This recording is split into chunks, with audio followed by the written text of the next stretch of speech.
So after seeing the piece of crap that was Independence Day Resurgence, I saw The Shallows the day directly after. And man, that was just what I needed. The movie is about a woman who is a med student who is going to a secret beach in Mexico that her mother knew about. Apparently it was excellent for surfing, but it's very hidden. And people don't really say its name, and I don't think they actually said the name throughout the entire film. So after a day of surfing at this beach and the sun starts to set, she's attacked by a shark. And she ends up being stranded on these rocks that are far from the shore. And that's where most of the film takes place in The Shallows, which is the title, of her tending to her wound and trying to avoid this shark. The beginning of this film is interesting because it uses a relatively new technique of looking at phone screens. There's actually a video by Every Frame a Painting that goes in depth about that technique. I'll link that in case you want to check it out. Also in the beginning of the film, there's a lot of tension because she's surfing and you know the shark is there, but they don't show it. And you're just waiting for that moment where she's going to be attacked. I know the method of hiding the monster is very basic, but it really does work here. Because if you're hanging out at the surface of the ocean, you're not going to see the shark until it's too late. And your visibility at that point is very limited.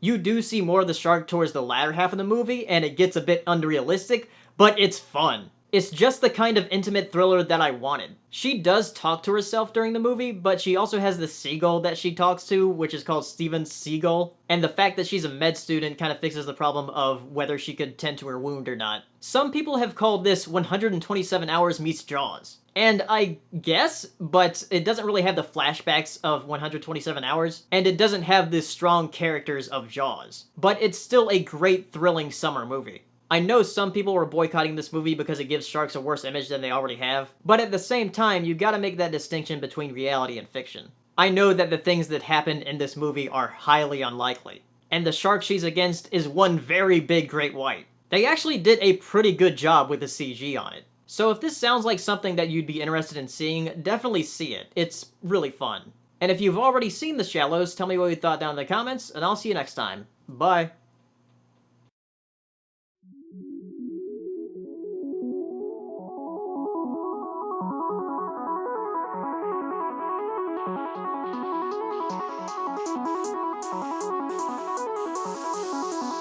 Good evening, ladies and gentlemen. Well, by now we're getting a bit used to winter. We're like soldiers in the middle of a campaign, growing hardened to discomfort and better able to take